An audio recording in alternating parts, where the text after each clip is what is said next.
Okay, so now that we have finalized all our pins using Boolean and the subtract option, I am going to chamfer my edges. And to make it easier, I'm going to hide my arms, and that way you guys can also see how my pins look. All I'm doing is I'm clicking the eyes at the bottom left where it says pins, and you can see that my pins look like actual pins. Now what I'm going to do is I'm going to go to this, to my,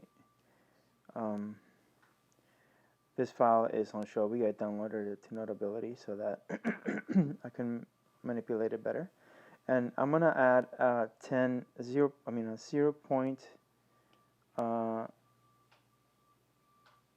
chamfer to my edges. And what edges am I talking about? They're highlighted there. All those edges right there. So that's what we're going to do. Now, to access the chamfer function, you're going to click on the sphere if you're on your iPad, because these are objects, not sketches.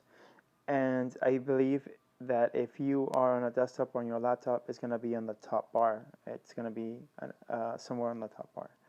So for chamfer, that looks like this over here. Okay, that's your chamfer icon. All right, so this is entities to chamfer. I'm going to click on all those edges. So I'm going to click that edge. I'm going to click this edge. Because they all have the same chamfer, I'm just going to click on all of them the same. I'm going to make sure that that's clicked. Okay.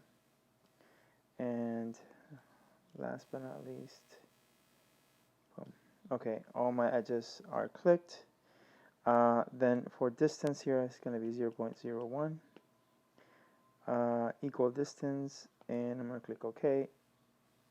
And that's what my edges look like. And I'm done chamfering them.